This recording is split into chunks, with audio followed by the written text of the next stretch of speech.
saya Puji Lestari. Kali ini saya akan memenuhi salah satu tugas bahasa Indonesia, yaitu pembacaan biografi pahlawan Indonesia yang bernama Pangeran Antasari. Biografi Pangeran Antasari.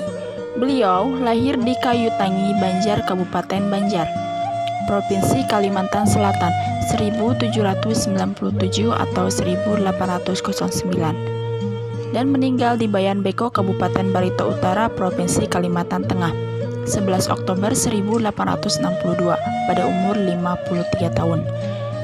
Ia adalah seorang pahlawan nasional Indonesia. Sebagai seorang pangeran, ia merasa prihatin menyaksikan Kesultanan Banjar yang ricuh karena campur tangan Belanda. Pada Kesultanan semakin besar, gerakan-gerakan rakyat timbul di pedalaman Banjar. Pangeran Antasari diutus menyelidiki gerakan-gerakan rakyat yang sedang bergejolak. Pangeran Antasari meninggal karena penyakit paru-paru dan cacar di pedalaman Sungai Barito, Kalimantan Tengah. Kerangkanya dipindahkan ke Banjarmasin dan dimakamkan kembali di Taman Makam Perang Banjarmasin Utara. Perjuangan beliau dilanjutkan oleh putranya Sultan Muhammad Seman dan Mangkubumi Panembahan Muda atau Pangeran Muhammad Said, serta cucunya Pangeran Perbatasari atau Sultan Muda dan Ratu Jaleha. Pada 14 Maret 1862, beliau dinobatkan sebagai pimpinan pemerintahan tertinggi di Kesultanan Banjar atau Sultan Banjar dengan menyandang gelar Panembahan Amiruddin Khalifatul Mukminin di hadapan para kepala suku Dayak dan adipati atau gubernur. Penguasaan wilayah dusun atas, Kapuas, dan Kahayang yaitu Tumenggung Surapati atau Tumenggung Yang Pati Jaya Raja. Silsilah Pangeran Antasari. Semasa muda, nama beliau adalah Gusti Inu Kartapati. Ayah Pangeran Antasari adalah Pangeran Mas'ud atau Mas'ud bin Pangeran Amir bin Sultan Muhammad Aminullah. Ibunya Gusti Hadijah binti Sultan Sulaiman. Pangeran Antasari mempunyai adik perempuan yang bernama Ratu Antasari atau Ratu Sultan yang menikah dengan Sultan Muda Abdurrahman, tetapi meninggal lebih dulu sebelum memberikan keturunan.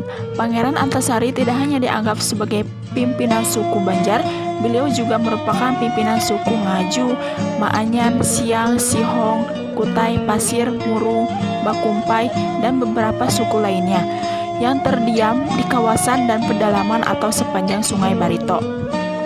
Setelah Sultan Hidayatullah ditipu Belanda dengan terlebih dahulu menyandra Ratu Siti atau ibunda Pangeran Hidayatullah dan kemudian diasingkan ke Cianjur, maka perjuangan rakyat Banjar dilanjutkan pula oleh Pangeran Antasari.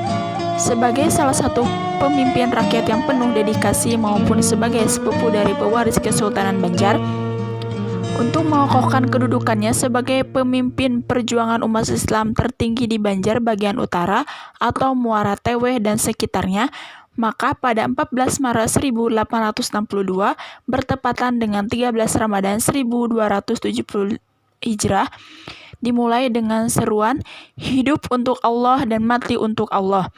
Seluruh rakyat pejuang, para alim ulama dan bangsawan-bangsawan Banjar dengan suara bulat mengangkat Pangeran Antasari menjadi Panembahan Amiruddin Khalifatul Mukminin, yaitu pemimpin pemerintahan, panglima perang, dan pemuka agama tertinggi. Tidak alasan lagi bagi Pangeran Antasari untuk berhenti berjuang. Ia harus menerima kedudukan yang dipercayakan oleh Pangeran Hidayatullah kepadanya, bertekad melaksanakan tugasnya dengan rasa tanggung jawab sepenuhnya kepada Allah dan rakyat. Perlawanan terhadap Belanda. Lanting Kota Mara, semacam panser terapung di Sungai Barito dalam pertempuran dengan kapal Celebes dekat Pulau Kanamit.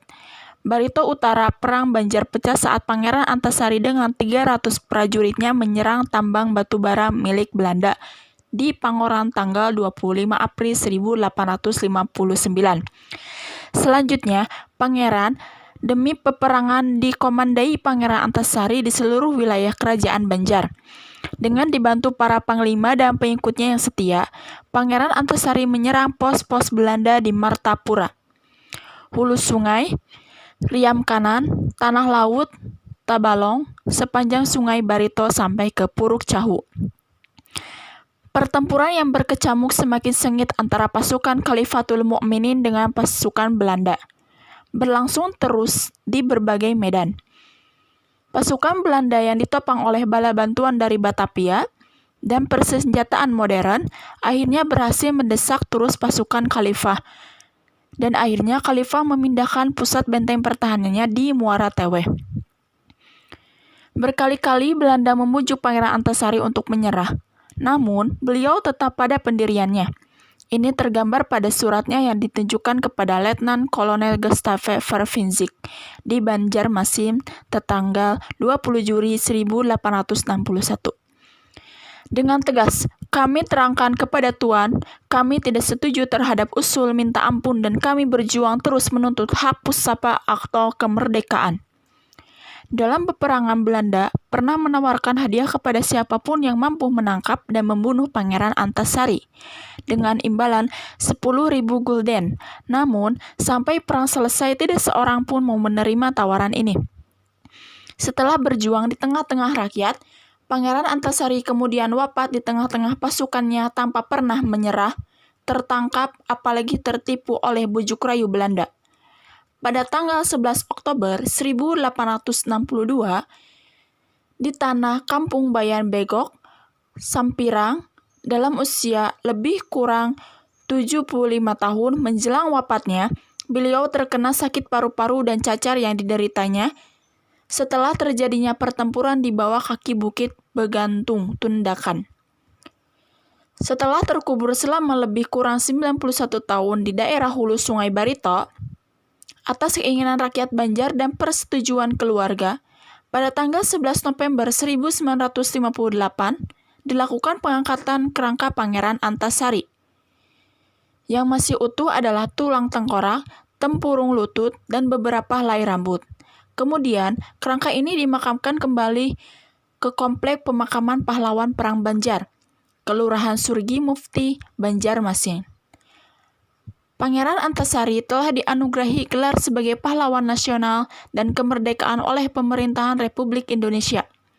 Berdasarkan SK nomor 06 atau TK atau 1968 di Jakarta, tertanggal 23 Maret 1968, nama Antasari diabadikan pada Korem 101 atau Antasari dijuluki untuk Kalimantan Selatan yaitu Bumi Antasari.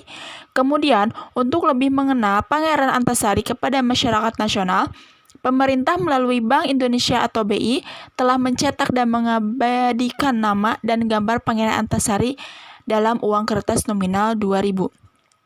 Sekian dan terima kasih.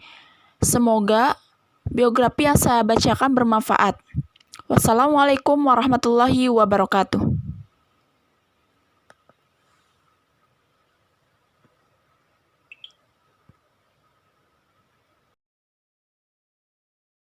Mohon maaf apabila ada kata-kata yang kurang berkenan dan juga dokumentasi yang kurang valid.